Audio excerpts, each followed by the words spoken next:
আল্লাহ রাব্বুল আলামিন পবিত্র কোরআনে কারীমের মধ্যে বলেন, ওয়ামা খালাকতুল জিন্না ওয়াল ইনসা ইল্লা লিয়াবুদুন। চিৎকার দিয়ে বলুন আল্লাহু আকবার। আমার ভাইরা, আমার বন্ধুগণ, আল্লাহ রাব্বুল আলামিন বললেন, দুনিয়ার মানুষরে শুনে নাও, আমি আল্লাহ রাব্বুল আলামিন দুনিয়ায় তোমাদেরকে মানব জাতিকে সাধারণত অনর্থক কর্মকাণ্ডের জন্য প্রেরণ করি নাই, গরু ছাগলের মতো পাঠাই নাই, অন্যান্য প্রাণীর মতো আমি আল্লাহ পাক তোমাদেরকে দুনিয়াতে এমনি এমনি পাঠাই নাই। আমি আল্লাহ রাব্বুল আলামিন তোমাদেরকে এই দুনিয়াতে প্রেরণ করেছি একটি কাজ দিয়ে, একটি কাজের জন্য। সেটাই হলো, বান্দা তুমি একমাত্র আমি আল্লাহ পাকের জন্য ইবাদত করবে। সেটাই আল্লাহ পাক বলেন, ওয়া মা খালাকতুল জিন্না ওয়াল ইনসা ইল্লা লিয়াবুদুন। আল্লাহ পাক বলেন, আমি মানব জাতি এবং জিন জাতিকে সৃষ্টি করেছি সবে মাত্র একমাত্র আমি আল্লাহ রাব্বুল আলামিনের ইবাদতের জন্য। বলুন সুবহানাল্লাহ। সম্মানিত উপস্থিতি, তাহলে আল্লাহ রাব্বুল আলামিন আপনাকে আমাকে ইবাদতের জন্য প্রেরণ করলেন। এতে খুশি না বেজার? খুশি না বেজার? খুশি। কত প্রাণী আছে, আল্লাহ ইচ্ছা করলে গরু ছাগল করে পাঠাইতে পারতেন, কিন্তু তা করেন নাই। সম্মানিত উপস্থিতি, আল্লাহ পাক আপনাকে আমাকে সম্মান দিয়ে প্রেরণ করেছেন। আল্লাহ রাব্বুল আলামিন শ্রেষ্ঠ জাতি হিসাবে আল্লাহ পাক কবুল করেছেন। একটি জিনিস মনে রাখতে হবে, যে জিনিসের যেমন মূল্য মর্যাদা, সেই জিনিসের দায়িত্ব তেমন মর্যাদাশীল। মূল্যবান জিনিস তাকে সংরক্ষণ করতে হয় খুব মূল্যবান জিনিসের মাধ্যমে। মানব জাতি আল্লাহ তাআলা আপনাকে আমাকে ইবাদতের জন্য পাঠালেন। আপনি আমি শ্রেষ্ঠ মানব। আপনি আমি যদি ইবাদত না করি, আল্লাহর ইবাদত না করি, আল্লাহকে যদি আপনি আমি অস্বীকার করি, তখন আপনার আমার অবস্থানটা কোন জায়গায়? আপনার আমার পরিচয় কোন পর্যায়ে চলে যায়? আপনি আমি তো আশরাফুল মাখলুকাত, সৃষ্টির সেরা জীব। আল্লাহ রাব্বুল আলামিন তো বলেছেন, লাকাদ খালাকানাল ইনসানা ফি আহসানি তাকওয়িম। চিৎকার দিয়ে বলুন আল্লাহু আকবার। প্রিয় ভাইরা আমার, আমার আল্লাহ রাব্বুল আলামিন বললেন, রে দুনিয়ার মানুষরা শোনো, আমি আল্লাহ রাব্বুল আলামিন তোমাদেরকে আমি আল্লাহ পাক সৃষ্টি করেছি সর্ব উৎকৃষ্ট মানের গঠন প্রণালীতে। তার মানে দুনিয়াতে যত জীব রয়েছে, জীবের মধ্যে সবচাইতে সুন্দর, সবচাইতে উত্তম গঠন প্রণালীতে যাকে সৃষ্টি করা হয়েছে, সেটাই হলো একমাত্র মানব জাতি। বলুন সুবহানাল্লাহ। মানুষ যখন শ্রেষ্ঠ সৃষ্টিজীব হওয়ার পরে আল্লাহ পাকের ইবাদতকে ভুলে যায়, মানুষের পরিস্থিতি কোন জায়গায় দাঁড়ায়? আল্লাহ রাব্বুল আলামিন সে কথাও ঘোষণা দিয়ে বলেন, সুম্মা আদাদনাহু আসফালা সাফিলিন। বান্দারে শোনো, আমি আল্লাহ রাব্বুল আলামিন যেমন করে তোমাকে সুন্দর গঠন প্রণালীতে তৈরি করলাম, রূপের দিক দিয়ে সৌন্দর্যতা দান করলাম। রূপের দিকে সৌন্দর্যতা এটাই শুধু তোমার জন্য প্রাপ্য নয়, এটা তো আমি আল্লাহ তাআলা সুন্দর দান করেছি। সাথে সাথে তোমাকে আরেকটি কাজ করতে হবে, সেটা হলো তোমাকে আমল করতে হবে, ইবাদত করতে হবে, আল্লাহ পাকের বিধান মেনে চলতে হবে। কোন মানুষ যদি আল্লাহর বিধানকে বাদ দিয়ে যদি আল্লাহ রাব্বুল আলামিনের বিধানকে অমান্য করে দুনিয়াতে শিরক আর কুফরের মধ্যে লিপ্ত হয়ে যায়, এই মানুষের পরিচয় আর মানুষের গুণের মধ্যে থাকে না। আল্লাহ রাব্বুল আলামিন বলেন, সুম্মা রাদাদনাহু আসফালা সাফিলিন। মানুষকে আমি আল্লাহ রাব্বুল আলামিন অতঃপর তার সর্ব উৎকৃষ্ট মানের তার পরিচয় থেকে সর্বনিম্ন স্থানে আমি আল্লাহ রাব্বুল আলামিন মানুষকে নামিয়ে দেই। বলুন নাউযুবিল্লাহ। সম্মানিত উপস্থিতি, এই আয়াতের তাফসীর যদি আমরা খুলি, তাফসীরের মধ্যে দেখা যাবে মানুষকে যেমন আল্লাহ তাআলা গঠনের দিক দিয়ে সৌন্দর্যতা দান করলেন, মানুষ শিশুকাল থেকে মানুষের কাছে এক প্রকার ভালোবাসার পাত্র হয়, সৌন্দর্যতার পাত্র হয়। একজন নবজাতক শিশু বাচ্চা যখন মায়ের কোলে আসে, মা কত সুন্দর করে যত্ন করে রাখে। দিন দিন বড় হয়, তার সৌন্দর্যতা আরো বেশি ফুটে ওঠে। কি বলেন ঠিক কিনা? যৌবন কাল আসে, তার সুঠাম দেহ কত সুন্দর একটি দেহে পরিণত হয়ে যায়। সম্মানিত উপস্থিতি, এই মানুষকে যেমন ছোটকাল থেকে আল্লাহ তাআলা আস্তে আস্তে সৌন্দর্য দিয়ে উপরের দিকে উঠাচ্ছেন, এক পর্যায়ে এই মানুষকে আল্লাহ তাআলা তার গঠন প্রণালীর দিক দিয়ে আবারও আগে যেমন সুন্দর ছিল, আস্তে আস্তে সৌন্দর্যতা থেকে তাকে বৃদ্ধকাল যেমন মানুষ চলে আসে, বৃদ্ধ অবস্থায় পৌঁছে গেলে মানুষের যেমন আস্তে আস্তে শরীরের হাড়গুলো লড়বড়া হয়ে যায়, গোস্ত শুকিয়ে যায়, চামড়া একেবারে জড়িয়ে যায়, মানুষরা কত সহজে আগের মতো মানুষকে পছন্দ করতে চায় না, এই মানুষকে তেমন মূল্যায়ন করতে চায় না। সম্মানিত উপস্থিতি, তবে দুনিয়ার হাইসিয়তে মানুষরা বৃদ্ধ মানুষকে তেমন একটি গ্রহণ করতে চায় না। কিন্তু কোন মানুষ যদি ঈমান আনয়ন করার সাথে আমলের সাথে বৃদ্ধ হয়ে যায়, বৃদ্ধ অবস্থাতেও ঈমান নিয়ে আমল করে চলে, আল্লাহ পাকের কাছে ওই ব্যক্তিটা যদিও মানুষের কাছে তেমন একটি পছন্দের বিষয় হয় না, কিন্তু আল্লাহ পাকের কাছে বৃদ্ধ হয়ে গেলেও ইমানদার বৃদ্ধ মানুষ আল্লাহ পাকের কাছে মর্যাদাশীল থেকে যায়, সম্মানের পাত্র থেকে যায়, আল্লাহ পাকের কাছে একটি অমূল্যবান সম্পদ হিসাবে আল্লাহ পাকের কাছে হিসাব নিকাশ হয়ে যায়। চিল্লা বলেন সুবহানাল্লাহ। আর যে মানুষরা শিশুকাল থেকে বড় হলো, যৌবনকাল পেয়ে গেল, যৌবনকাল পদার্পণ করলো, যৌবনকাল এক পর্যায়ে ভাটা পড়ে যায়, আস্তে আস্তে বৃদ্ধ অবস্থায় পৌঁছে যায়, আমলের ধার ধারে না, নামাজ পড়তে ভালোবাসে না, ইমানের কাজ করবে ভালোবাসে না, ভালো লাগে না, কুফরের মধ্যে লিপ্ত থাকলো, অন্যায় কাজ যত আছে সমস্ত অন্যায় কাজ তার মাধ্যমে প্রকাশ পাচ্ছে। আমার ভাইরা, আমার বন্ধুগণ, এ মানুষ যখন বৃদ্ধ অবস্থায় পৌঁছে যায়, তার দ্বারা যদি ইমানের কাজ না হয়, আমলের কাজ না হয়, আল্লাহ রাব্বুল আলামিনের দৃষ্টিতে তার পরিচয় কেমন? একটি গরু ছাগল যেমন আল্লাহ রাব্বুল আলামিন স্বাভাবিক প্রাণী হিসেবে সৃষ্টি করেছেন, প্রাণীর মধ্যে যেমন সর্বনিকৃষ্ট প্রাণী আমরা মনে করি কুকুর শুকর, কি বলেন ঠিক কিনা? কুকুর শুকর এগুলো যেমন সাধারণভাবে মূল্যর দিক দিয়ে অতি নগণ্য, এগুলোকে আমরা নিকৃষ্ট প্রাণী মনে করি।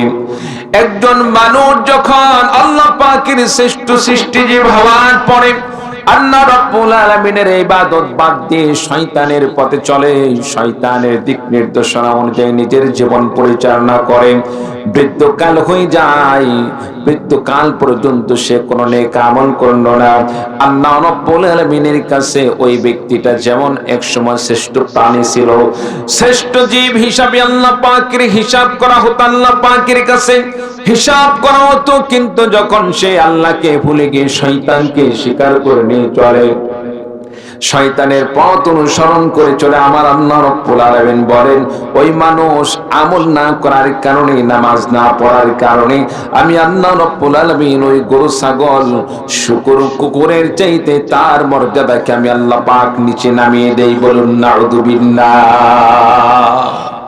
সম্মানিত উপস্থিতি, তাহলে আপনাকে আমাকে কি করতে হবে? নেক কাজ করতে হবে, কি বলেন ঠিক কিনা? আমল করার দরকার আছে না নাই? নামাজের দরকার আছে না নাই? কালিমা পড়ুন, লা ইলাহা ইল্লাল্লাহ, লা ইলাহা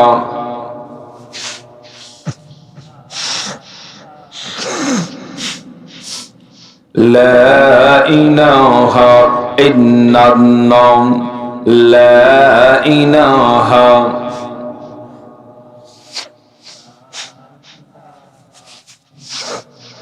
لا إله إلا الله মুহাম্মাদুর রাসূলুল্লাহ। সকলেই পড়ি সাল্লাল্লাহু আলাইহি ওয়াসাল্লাম। সম্মানিত উপস্থিতি, পবিত্র কোরআনে কারীম থেকে যে সূরাটি তেলাওয়াত করছি, আমি ইচ্ছা পোষণ করছি সেখান থেকে কিছু আলোচনা পেশ করব। এ সিজনে এ সূরা থেকে আজকেই প্রথম আলোচনা শুরু করার ইচ্ছা পোষণ করছি। সম্মানিত উপস্থিতি, আপনি যখন মুমিন হবেন, ইসলাম গ্রহণ করবেন, ইমানদার হিসাবে সমাজে নিজেকে বাস্তবায়ন করবেন, দেখবেন এক প্রকার উশৃঙ্খল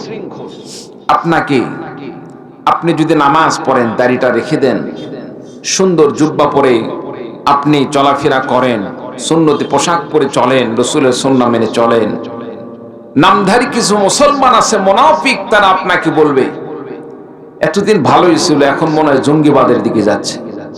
কি বলেন, ঠিক কিনা? কথা কি বুঝে আসছে? এরকম হয় কি হয় না? স্কুল কলেজের ছেলেপেলে যখন এলোমেলো জীবন থেকে যখন তারা দাওয়াতি তাবলীগের মাধ্যমে চরমোনাই পীর সাহেব আর সরসিলা পীর সাহেব, ফুরফুরা পীর সাহেব, এইরকম হাক্কানি পীরদের তত্ত্বাবধানে যখন তারা একটু সঠিক পথে আসে, একটু নামাজি হয়, একটু দাড়ি রেখে দেয়, সুন্দর পোশাক পরে, জুব্বা পরিধান করে, মাথায় টুপি দেয়, এই নাস্তিকের দলগুলো তারা এই সমস্ত সন্তানদেরকে, এই সমস্ত যুবকদেরকে তারা একটু বাঁকা নজরে দেখার চেষ্টা করে। এমনকি অভিভাবকদেরকেও বলে, আপনার সন্তান মনে হয় বিপদগামী হচ্ছে। শুধু তাই নয়, প্রতিষ্ঠানগুলোতে তাদেরকে অন্যরকম একটি দৃষ্টিতে দেখা হয়। শিক্ষকগুলোও যারা নাস্তিক মনা, তারা এই সমস্ত সন্তানদেরকে তারা একটি লিস্টের মধ্যে রাখে, সবসময় নজরদারির মধ্যে রাখে। সম্মানিত উপস্থিতি, তাহলে এই যে আপনার সন্তান কোরআন পড়ার কারণে আজকে তাকে জঙ্গিবাদের ট্যাগ দেওয়া হচ্ছে, আজকে তাকে রাজাকারের নাম দিয়ে তাকে সমাজে লাঞ্ছিত করা হচ্ছে, তাকে জঙ্গি বলা হচ্ছে, তালেবান বলা হচ্ছে, বলে গালি দেওয়া হচ্ছে। সম্মানিত উপস্থিতি, মুসলমান হয়ে আপনি আমি নামাজ পড়বো, রোজা রাখবো, নামাজ রোজা পড়ার পরে যদি কোনো ব্যক্তি আপনাকে আমাকে জঙ্গিবাদ বলে ট্যাগ লাগায়, এটা কি আপনাকে আমাকে ভালো লাগবে? ভালো লাগবে? ভালো লাগবে না, খারাপ লাগবে। কারণ ভালো কাজ করলাম আর শয়তানের দলেরা আমাদেরকে খারাপ বলতেছে। সম্মানিত উপস্থিতি, রাসূল সাল্লাল্লাহু আলাইহি ওয়াসাল্লাম যখন দ্বীনের দাওয়াত দিচ্ছিলেন, দ্বীনের দাওয়াত দেওয়ার সময় কাফের মুশরিকরা আমার নবীজিকে নিয়ে বিভিন্ন প্রকার ব্যঙ্গ করত, নবীজির উপর তারা টর্চারিং করত, অত্যাচার করত, জুলুম করত, নির্যাতন করত। এমনকি আমার নবী যখন নামাজের মধ্যে সিজদায় যাইত, রাসূলুল্লাহ সাল্লাল্লাহু আলাইহি ওয়াসাল্লাম যার গায়ে একটি মাছি পর্যন্ত পরা হারাম ছিল, সেই রাসূল সাল্লাল্লাহু আলাইহি ওয়াসাল্লামের মাথার উপর তারা উটের পচা নাড়ি ভুঁড়ি তুলে দিত। বলুন নাউযুবিল্লাহ। নবীজিকে নির্যাতন করে করে রাসূলুল্লাহ সাল্লাল্লাহু আলাইহি ওয়াসাল্লামের শরীর দিয়ে রক্ত প্রবাহিত করেছে। যাদের অত্যাচারে আমার নবী সাল্লাল্লাহু আলাইহি ওয়াসাল্লাম মক্কা থেকে মদিনায় হিজরত করেছিলেন, যদিও নির্দেশ ছিল আল্লাহর, কিন্তু প্রেক্ষাপট অনুযায়ী তাদের অত্যাচারের কারণে আল্লাহ তাআলা হিজরত করার কথা বলেছিলেন। সম্মানিত উপস্থিতি, সাহাবায়ে কেরামদের প্রতি নির্যাতন শুরু হয়ে গেল। এক পর্যায়ে আমার নবীর সাহাবায়ে কেরামগণ তারা চিন্তার মধ্যে পড়ে গেলেন, এত অত্যাচার নির্যাতন কিভাবে সওয়া যায়? এর ফয়সালা কবে আসবে? আল্লাহর পক্ষ থেকে কবে ফয়সালা আসবে? আল্লাহ পাক কবে আমাদেরকে সুদিন দান করবেন? সম্মানিত উপস্থিতি, আমার নবী সাল্লাল্লাহু আলাইহি ওয়াসাল্লামকে আল্লাহ তাআলা সান্ত্বনা দিচ্ছেন, নবী গো, একটু ধৈর্য ধারণ করেন। নবী রাসূলদের প্রতি তো আল্লাহর পরীক্ষা আসে, এটা স্বাভাবিক, এটা তো নতুন কিছু নয়। আপনার পূর্ববর্তী আরো যে সমস্ত নবী রাসূলগণ এসেছিলেন, তাদের প্রতিও নির্যাতন হয়েছে, তাদের প্রতি অত্যাচার করা হয়েছে, জুলুম করা হয়েছে। এমনও নবী ছিল যাদেরকে শহীদ করে দেওয়া হয়েছিল, তাদের যেমন নির্যাতন করা হয়েছিল, শহীদ করে দেওয়া হয়েছিল। আপনার প্রতি এরকম নির্যাতন আসতেছে, তবে আপনি ধৈর্য ধারণ করেন। সম্মানিত উপস্থিতি, তারই প্রেক্ষিতে উক্ত সূরাটি নাযিল হয়। এই সূরার মধ্যে যে আলোচনাটা করা হয়েছে, একটি যুবকের তথ্যকে আল্লাহ তাআলা এই সূরার মধ্যে বর্ণনা করেছেন। এই সূরার শানে নুজুলের মধ্যে বিশেষ করে সেই যুবকের আলোচনাটি আসে। সেটা হচ্ছে একজন বাদশা ছিল, বাদশা ইউসুফ জি নওয়াসি, অনেক জালেম বাদশা। বাদশা ইউসুফ জি নওয়াসি একজন অন্য ধর্মের একজন বাদশা ছিলেন। সে বাদশার তত্ত্বাবধানে একজন জাদুকর থাকতো। জাদুর মাধ্যমে বাদশার সমস্ত কার্যকলাপগুলো সে নিয়ন্ত্রণ করত। সম্মানিত উপস্থিতি, বলুন তো দেখি, জাদু করা এটা হালাল না হারাম? হালাল না হারাম? জাদুর পক্ষে কথা বলা হালাল না হারাম? হারাম। সম্মানিত উপস্থিতি, আপনি আমি যদি সঠিকভাবে আল্লাহ তাআলার কাছে কোনো জিনিস চাই, আল্লাহ পাক সঠিকভাবে দিতে পারেন। আবার জাদুবিদ্যার মাধ্যমে কোনো জিনিস অর্জন করতে চাই, হারাম পন্থা যদি অর্জন করতে চাই, আমার আল্লাহ দিতে পারেন কি পারেন না? দিতে পারেন কি পারেন না? আপনি আমি ব্যবসা করে খাই, রিক্সা চালায় খাই, ভ্যান চালায় খাই, এটা যেমন হালাল কামাই। আবার যদি মনে করি না আমি একটু হারাম পথে কামাই করতে চাই, আল্লাহ যেটা চান না, যেমন সুদি কারবারি, ঘুষের টাকা ইত্যাদি, মানুষের সম্পদ ছিনতাই করা, এগুলোর মাধ্যমে যদি কামাই করি, এভাবে আমার আল্লাহ টাকা দিতে পারেন কি পারেন না? পারেন। হালাল পন্থায়ও আল্লাহ দিতে পারেন, হারাম পন্থায়ও আল্লাহ পাক দিতে পারেন। এখন সিদ্ধান্ত আমার। আল্লাহ পাক বলেছেন, বান্দা হালাল পন্থায় চললে আমি সোজাসুজি পথ দিয়ে দিলাম জান্নাত, আর যদি তুমি হারাম পন্থায় যাও, তোমার জন্য অবস্থান করছে, তোমার জন্য অপেক্ষা করছে সেই জাহান্নাম। বলুন নাউযুবিল্লাহ। এখন সিদ্ধান্ত নিতে হবে আপনাকে আমাকে। আমি জান্নাতি হতে চাই না জাহান্নামী হতে চাই? চিল্লা বলুন ঠিক কিনা? বাদশা ইউসুফ জি নওয়াসি তার রাজত্বকালে জাদুকর যখন বৃদ্ধ অবস্থায় পৌঁছে গেল, জাদুকর বাদশার কাছে একটি আরজ করলেন, বাদশা মশাই, রাজা মশাই, আপনার কাছে আমার একটি আবেদন। আমি যে জাদু শিক্ষাটা অর্জন করেছি, এতদিন পর্যন্ত এই জাদুর মাধ্যমে আপনার উপকার করে আসছি, আমি চাই আমার জাদুটা আমার পরেও থেকে যাক, এই জাদুর মাধ্যমে আপনার আরো উপকার হোক। তবে আপনি একজন ফুটফুটে সুন্দর যুবককে আমাকে দান করেন, যে যুবককে আমার এই জাদুবিদ্যাটা শিখিয়ে যেতে পারে, আর এই জাদুবিদ্যাটা থেকে যাবে এবং আপনার উপকার হবে। বলুন নাউযুবিল্লাহ। বাদশা জাদুকরের কথা অনুযায়ী সিদ্ধান্ত নিলেন, সুন্দর একজন যুবককে বাছাই করে তার কাছে নিয়োগ দিবেন, যে যুবক তার কাছ থেকে জাদু শিক্ষা গ্রহণ করবে। একজন যুবককে নির্ধারণ করা হলো, যুবককে বলে দেওয়া হলো, তুমি এই জাদুকরের কাছে যাবে, সেখানে জাদু শিখবে আর আসবে, আর তোমার যত ভাতার প্রয়োজন হয়, তোমার যত বেতনের প্রয়োজন হয়, রাষ্ট্রীয়ভাবে তোমাকে পরিশোধ করে দেওয়া হবে। আমার ভাইরা, আমার বন্ধুগণ, যুবক এইবার বাদশার ফর্মুলা অনুযায়ী নিয়মিত জাদু শেখার জন্য জাদুকরের কাছে যাওয়া আসা করে। যাওয়া আসা করতে করতে, জাদু শিক্ষা করতে করতে এক পর্যায়ে যুবক রাস্তার পাশে লক্ষ্য করে দেখলেন একজন পাদ্রীর বাড়ি। পাদ্রী সেখানে আমল করে। সে সময় পাদ্রীর ধর্মটা ছিল সত্য ধর্ম। আমার ভাইরা, আমার বন্ধুগণ, যুবক এক সময় যখন পাদ্রীর বাড়িতে গেলেন, যাওয়ার পরে পাদ্রী যুবককে ডাক দিয়ে বললেন, যুবক কোথায় যাও? যুবক বললেন, বাদশা আমাকে জাদু শেখার জন্য, এই জাদুকরের কাছে যাওয়া আসার জন্য, শিক্ষা গ্রহণ করার জন্য আমাকে সেখানে যাওয়ার জন্য নির্দেশ প্রদান করেছেন। বাদশা নির্দেশ পালন করতে গিয়ে আমি জাদু শেখার জন্য সেই বৃদ্ধ জাদুকরের কাছে যাওয়া আসা করি।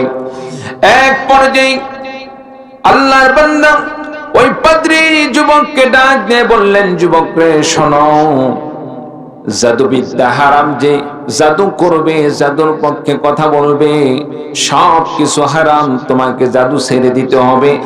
আর এক আল্লাহর দিন ইসলামকে তোমাকে গ্রহণ করে চলতে হবে, বলুন সুবহানাল্লাহ। পাদ্রীর ধর্ম গ্রহণ করলেন। পাদ্রীর ধর্ম গ্রহণ করার পরে যুবক এইবার রাস্তা দিয়ে জাদুকরের কাছেও যায়। যাওয়ার ফাঁকে রাস্তায় মাঝখানে সেই পাদ্রীর কাছ থেকে পাদ্রীর ধর্মটাও শিক্ষা গ্রহণ করে। পাদ্রীর কাছে যাওয়ার কারণে অনেক সময় জাদুকরের কাছে যাইতে দেরি হয়ে যায়। জাদুকর যুবককে বলে, আসতে দেরি হয় কেন? আগে তো দেরি হইতো না, এখন দেরি হয় কেন? যুবক কি বলবে? কি বলেন, ঠিক কিনা? আগে যখন একটানা পাদ্রী যখন সে জাদুকরের কাছে যাইতো, এখন মাঝখানে রাস্তার মাঝখানে আরেক জায়গায় কিছু সময় দিলে, 10-15 মিনিট 20 মিনিট সময় দিলে আগের মতো সেই সময় নিয়ে সেই জাদুকরের কাছে যাওয়া যাবে? যাওয়া যাবে না। জাদুকর নির্যাতন শুরু করে দিল, এত দেরি হয় কেন? আমাদের বাড়িতেও কিন্তু এরকম হয়, কি বলেন, ঠিক কিনা? সন্তানকে স্কুলে দিয়ে আসলেন, আপনার নিশ্চিত আপনি মনে মনে ধরে আছেন আমার সন্তান সকাল 8টার মধ্যে বাসায় চলে আসবে। একদিন লক্ষ্য করে দেখলেন 8টা 20 বেজে গেছে, এতক্ষণ আসলো না কেন? অবশ্যই আপনি প্রশ্ন করবেন, এত দেরি হলো কেন? কি বলেন, ঠিক কিনা? সে চেষ্টা করবে এমনিতেই দেরি হয়ে গেছে একটা ভুল ভাল বুঝ দিয়ে কোনো মতো পার করার জন্য, কিন্তু শেষমেশ শাসনের ঠেলায় কিন্তু সে বাধ্য হয়ে স্বীকার করবে, আমি অমুক জায়গায় গিয়েছিলাম, এই করছি সেই করছি হ্যান ত্যান। কি বলেন, ঠিক কিনা? প্রিয় ভাইরা আমার, যুবকের প্রতি নির্যাতন শুরু হয়ে গেল। জাদুকর নির্যাতন করে। জাদুকরের কাছ থেকে যখন বাড়িতে ফেরার সময় যখন আবার সেই পাদ্রীর সাথে দেখা করার সময় দেরি হয়ে যায়, বাড়িতে গেলে একই অবস্থা, নির্যাতন শুরু হয়ে গেল। এত দেরি হলো কেন আসতে? আমার ভাইরা, আমার বন্ধুগণ, এভাবে যখন দেরি হয়ে যায় এক পর্যায়ে, আমার ভাইরা, আমার বন্ধুগণ, এক পর্যায়ে এরকম হতে হতে যুবক একদিন রাস্তা দিয়ে যাইতে যাইতে লক্ষ্য করলেন রাস্তার মধ্যে বিশাল বড় একটি সাপ কিংবা একটি সিংহর মতো বড় একটি প্রাণী রাস্তার মধ্যে অবস্থান করছে। মনে করেন আপনাদের এলাকার মধ্যে, আপনাদের এই মহাদেবপুরে মাছের মোড়ে কয়টা রাস্তা আছে? 4টা না? 4টি রাস্তা। মনে করেন মাছ যে জায়গায় আছে, এই জায়গার মধ্যে যদি একটি বিশাল বড় সিংহ যদি দাঁড়িয়ে থাকে, এক পাশের রাস্তার এক পাশের মানুষ আরেক পাশে যাওয়ার মতো কি সাহস করতে পারবে? সাহস করতে পারবেন না, কারণ কাছে গেলেই যদি মুহূর্তের মধ্যে আমাকে গায়েব করে ফেলে দেয়। চিল্লা বলুন, ঠিক কিনা? যুবক লক্ষ্য করলেন রাস্তার মোড়ের মাঝে এমন একটি বিশাল বড় প্রাণী সেখানে অবস্থান করছেন। রাস্তার চতুর্পাশে মানুষেরা দাঁড়িয়ে আছেন। এক পাশের মানুষগুলো আরেক পাশে যাবে, যাওয়ার মতো কোনো সাহস নাই, শক্তি নাই। কিভাবে যাবে?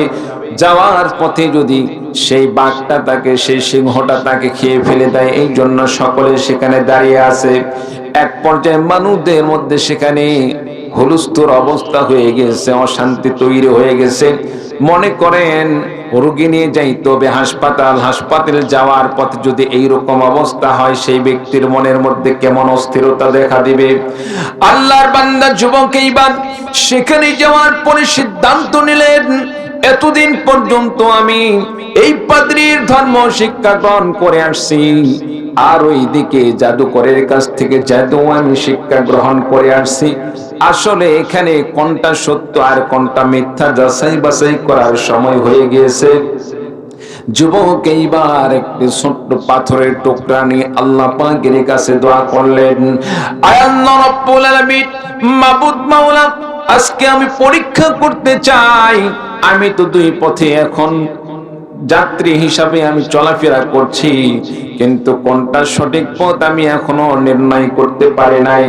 এই পাথর নিক্ষেপ করার সঙ্গে সঙ্গে যদি এই প্রাণীটা যদি দুনিয়া থেকে বিদায় নিয়ে চলে যায়, তাহলে আমি বুঝবো ওই পাদ্রীর ধর্ম সত্য। আর যদি বেঁচে যাই তাহলে মনে করব জাদুকরের ধর্ম সত্য। আমার ভাইরা, আমার বন্ধুগণ, যুবকটা ছোট্ট পাথরের টুকরা হাতে নিয়ে যখন বিসমিল্লাহ বলে ওই প্রাণীর গায়ে যখন নিক্ষেপ করলেন, নিক্ষেপ করার সঙ্গে মুহূর্তের মধ্যে সেই প্রাণীটা জমিনে পড়ে গিয়ে দুনিয়া থেকে বিদায় নিয়ে চলে গেল। বলুন সুবহানাল্লাহ। সম্মানিত উপস্থিতি, যুবকের আর বোঝার বাকি থাকলো না আসল সত্য ধর্ম কোনটা আর মিথ্যা ধর্ম কোনটা। কি বলেন, ঠিক কিনা? একটু কালিমা পড়ুন, লা ইলাহা ইল্লাল্লাহ।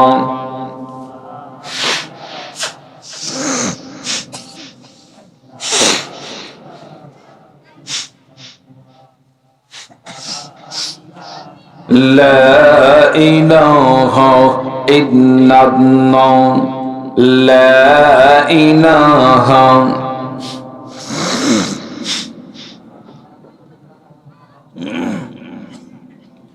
লা ইলাহা ইল্লাল্লাহ মুহাম্মাদুর রাসূলুল্লাহ। সকলে পড়ি সাল্লাল্লাহু আলাইহি ওয়াসাল্লাম। প্রিয় ভাইরা আমার, যুবক এইবার যখন নিশ্চিত হয়ে গেলেন পাদ্রীর ধর্ম সত্য ধর্ম, নিশ্চিত হয়ে গেলেন, নিশ্চিত হয়ে যাওয়ার পরে ওই বড় প্রাণীটা যখন দুনিয়া থেকে বিদায় নিয়ে চলে গেল, সেখানে একজন অন্ধ ব্যক্তি, এমন একজন ব্যক্তি সেখানে উপস্থিত হয়ে গেলেন।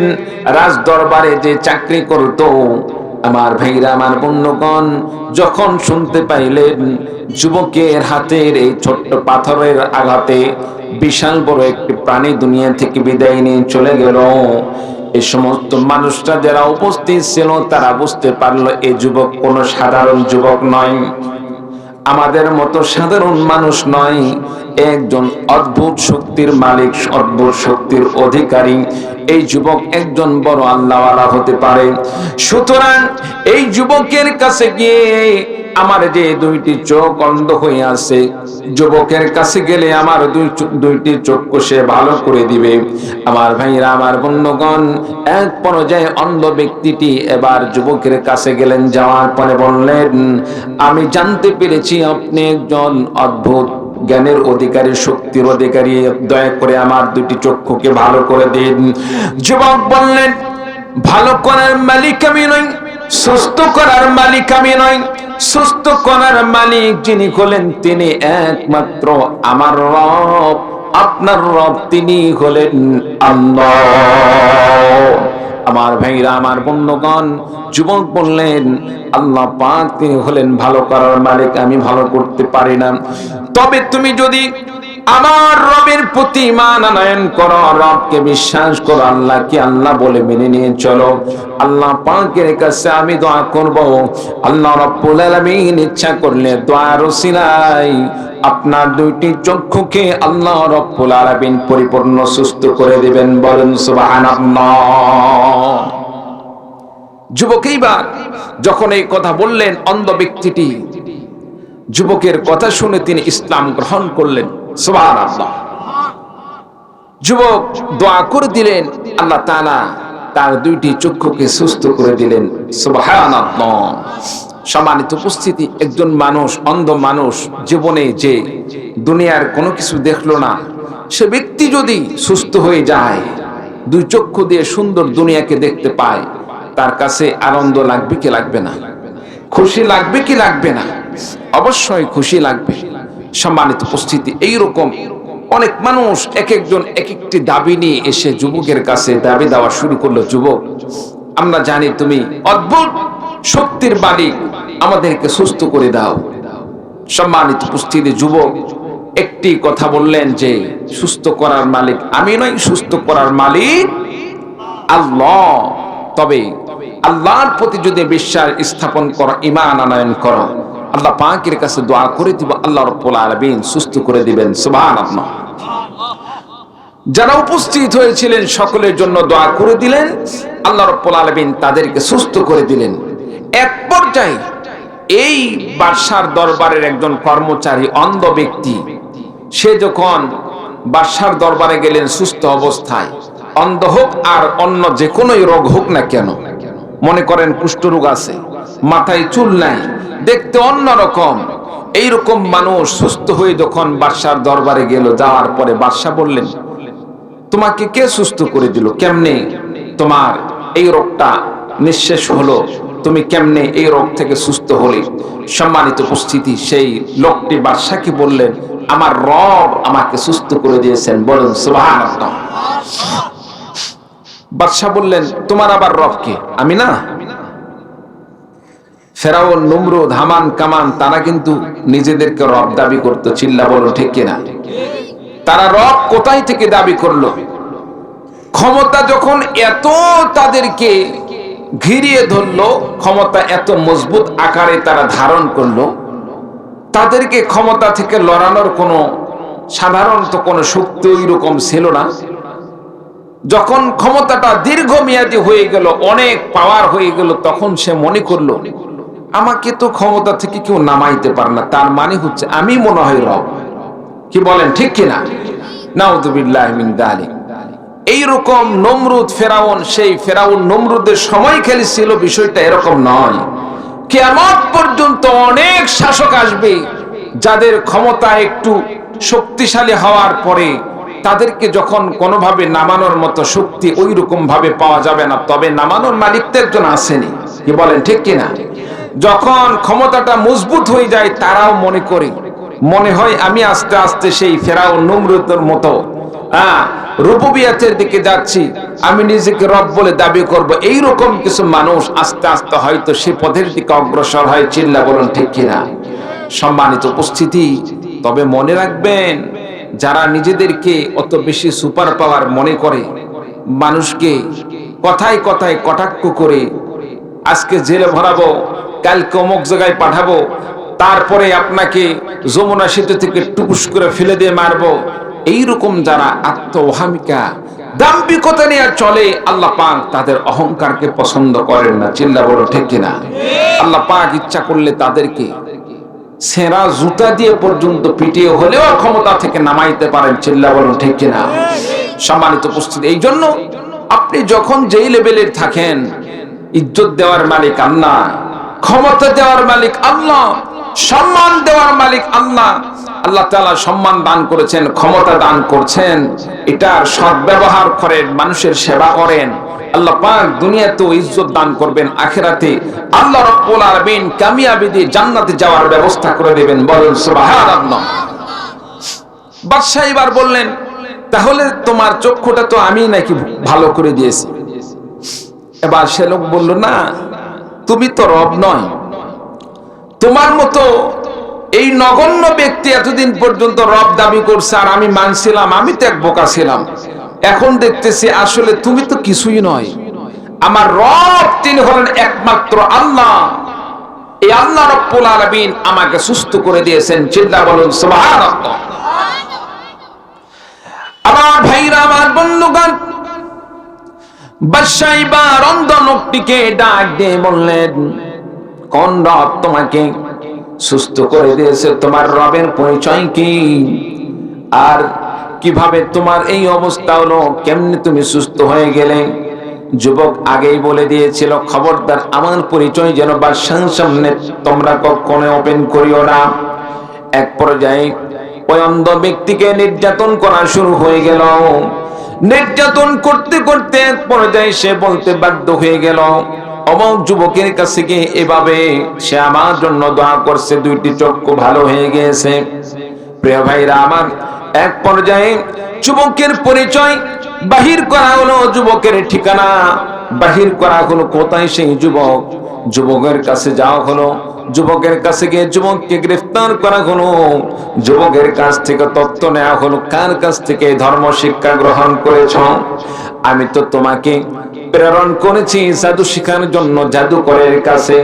জাদুকরের কাছে না গিয়ে তুমি কেন এই একজন পাদ্রীর কাছে গিয়ে তুমি কেন ইসলাম শিক্ষা গ্রহণ করেছিলে? আমার ভাইরা, আমার বন্ধুগণ, এক পর্যায়ে যুবক যখন পাদ্রীর কথা বলে দিলেন, পাদ্রীকে উপস্থিত করা হলো।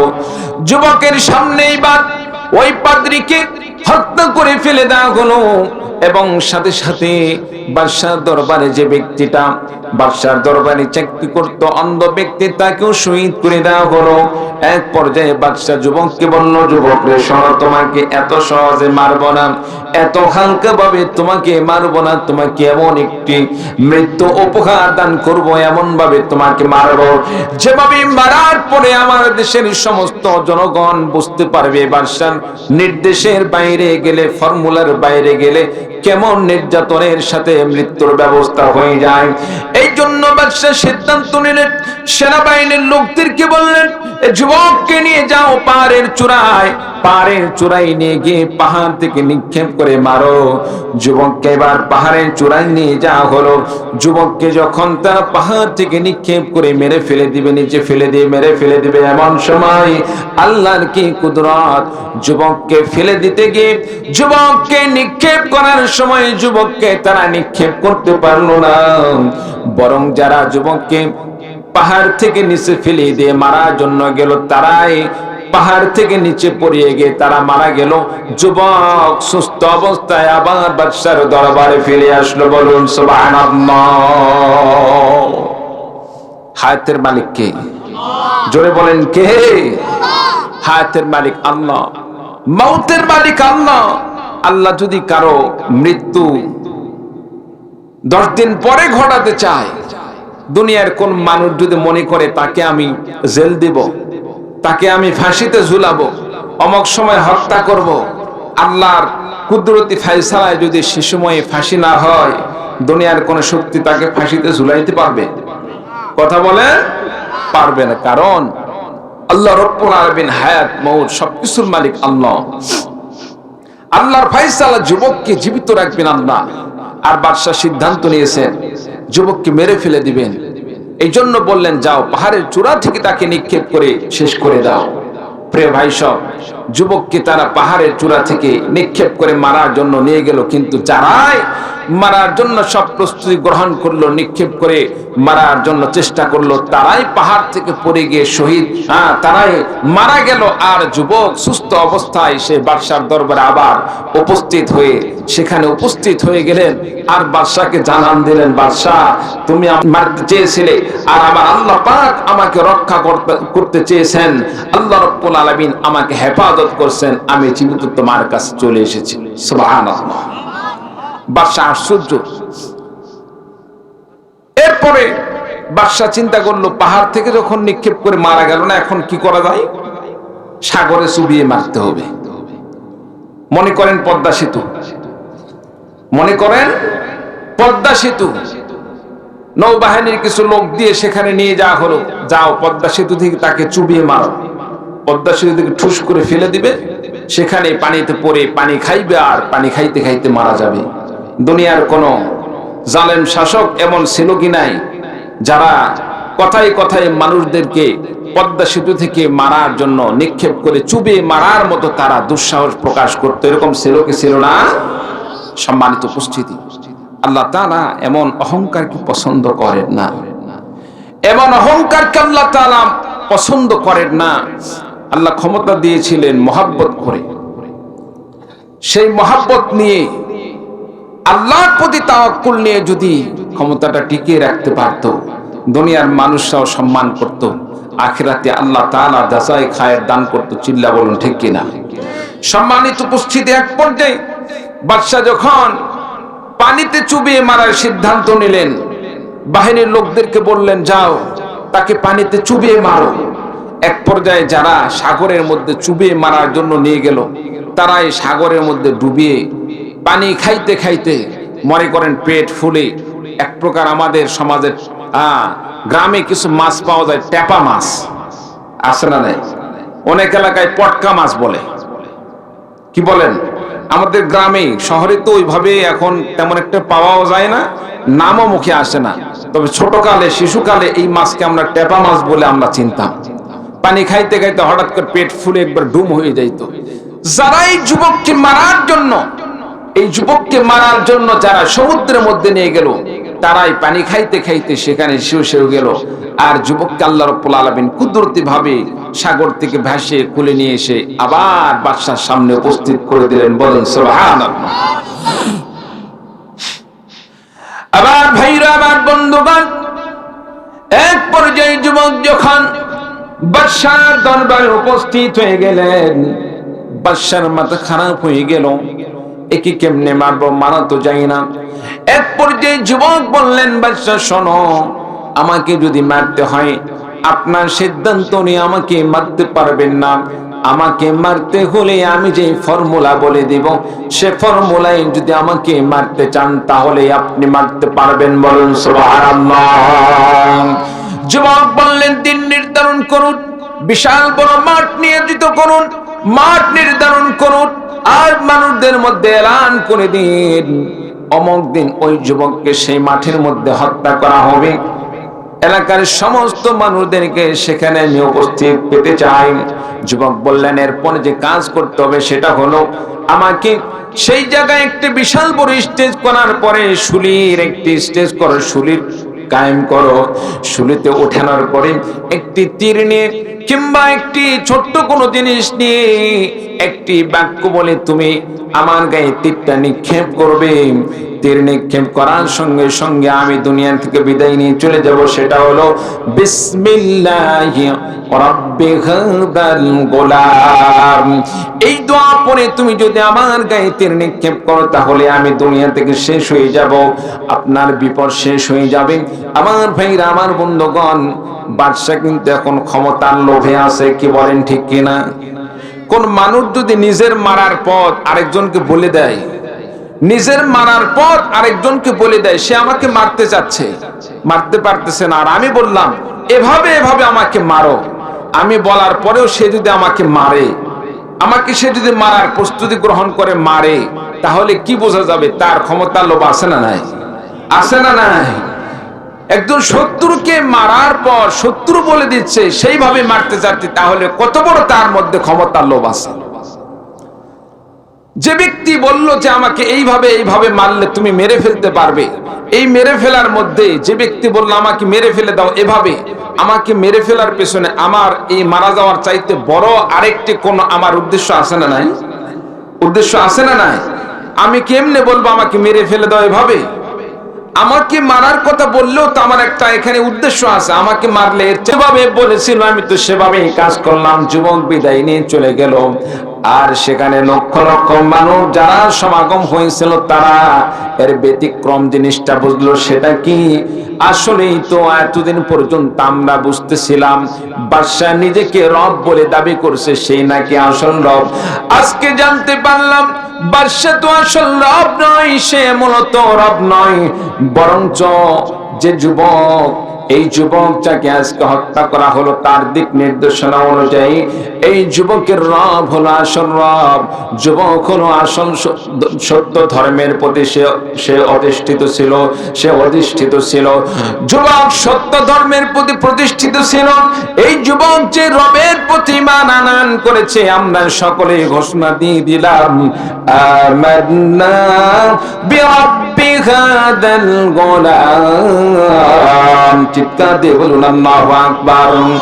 সমস্ত মানুষ ঘোষণা দিয়ে দিলেন আমান্না বিরাব্বি হাদাল গোলাম।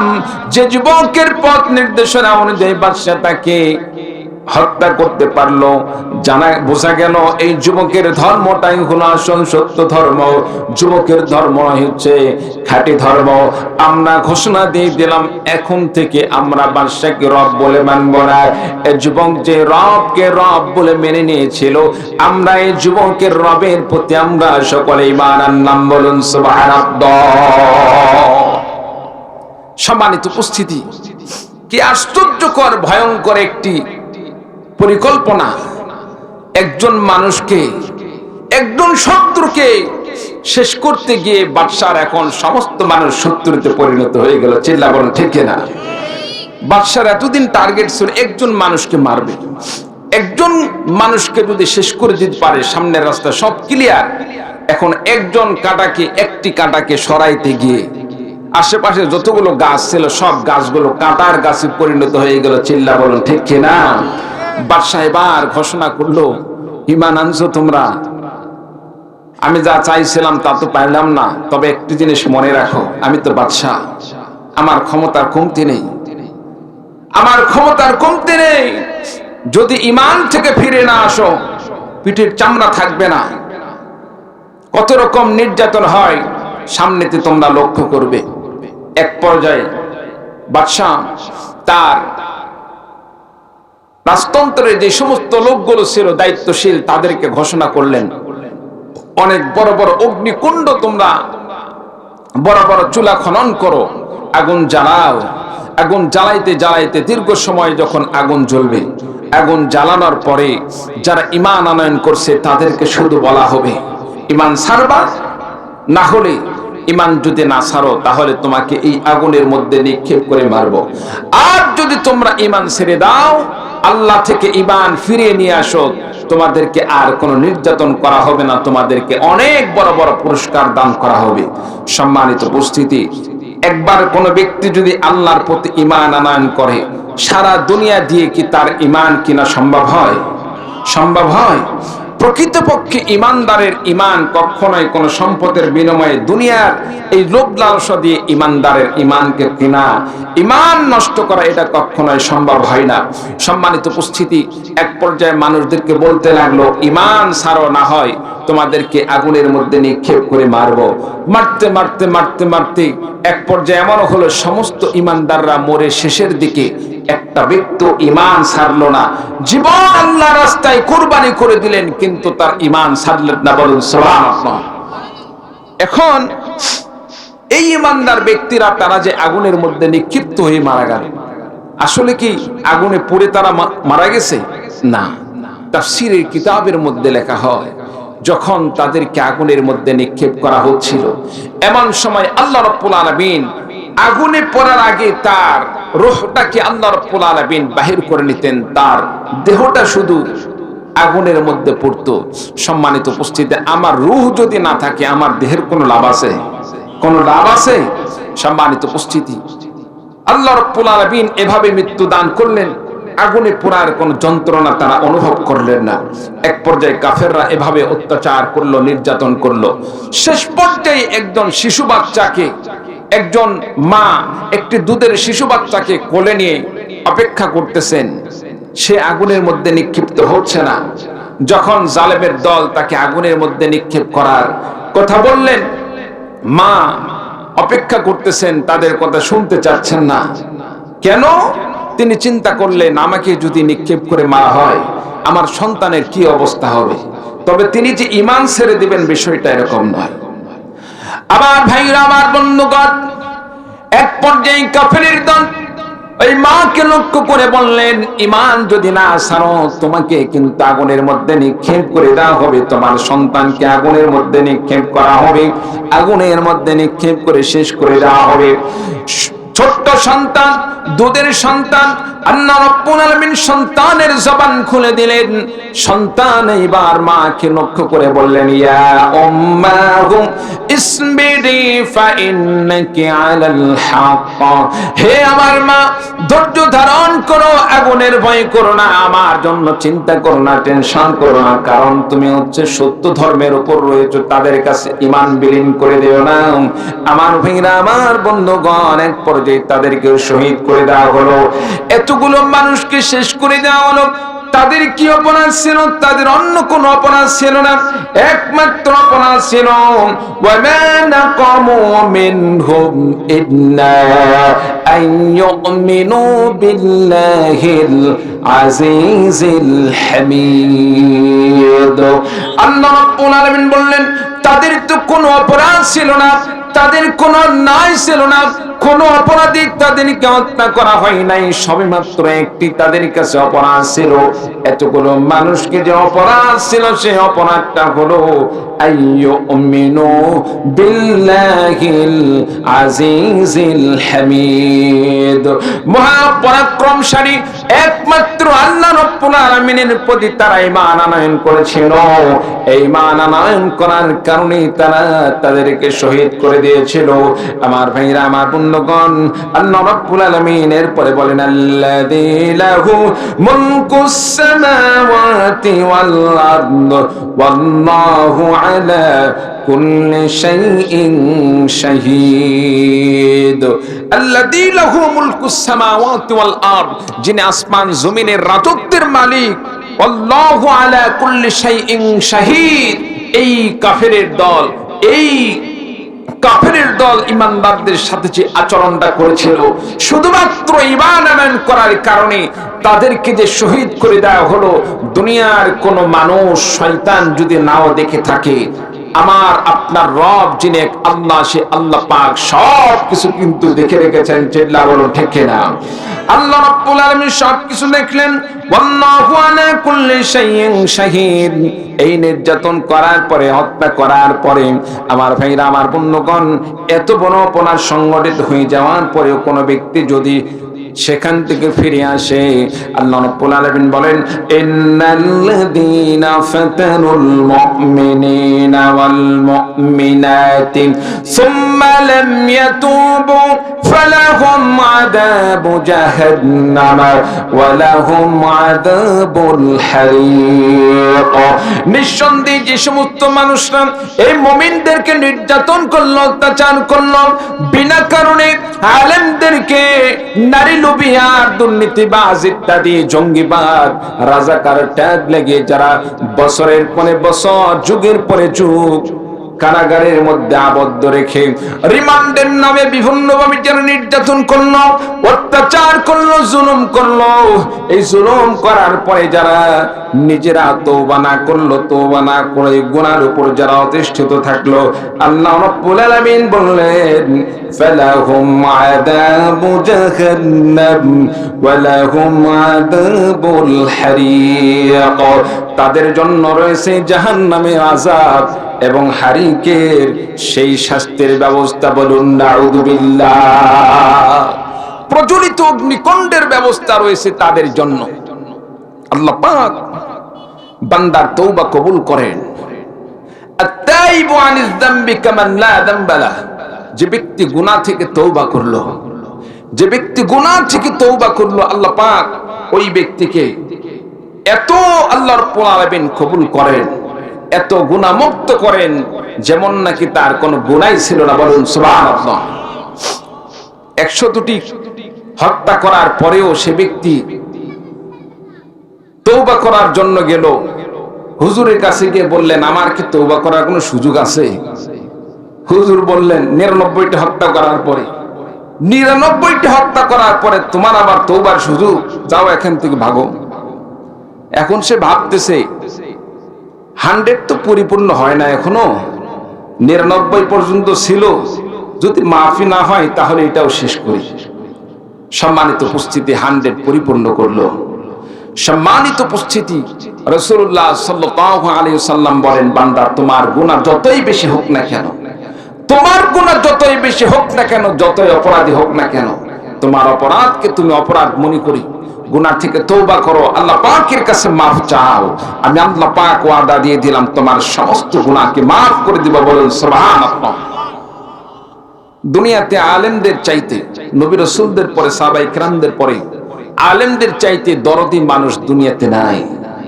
ভুল করে হলেও, শয়তানের প্ররোচনা হলেও যদি আলেমদের প্রতি নির্যাতন করে থাকেন, ইমানদারদের প্রতি নির্যাতন করে থাকেন, একটা বার তাদের কাছে মাফ চাও। আল্লাহর কসম করে বলছি, আল্লাহর কসম করে বলি, কোন আলেম আপনাকে মাফ না করে থাকতে পারবে না, আপনি যদি সঠিকভাবে তার কাছে ক্ষমা চান। কিন্তু শয়তান তো আপনাকে তওবা করার সুযোগ দিবে না, আপনাকে শয়তান তওবা করার সুযোগ দিবে না। শয়তান চাবে সবসময় সেই গুনার মধ্যে তুমি লিপ্ত থাকো, তোমার সে অহংকার গর্বের মধ্যেই থাকো, তুমি ধ্বংসের পথে যাও, শয়তান এটাই চাবে। সম্মানিত উপস্থিতি, যারা অন্যায় করার পরে, নির্যাতন করার পরে তওবা না করে, মুমিনদেরকে হত্যা করার পরে তওবা করলো না, আল্লাহ তাআলা তাদের জন্য জাহান্নাম, কঠিন জাহান্নামের আযাবের কথা বলেছেন।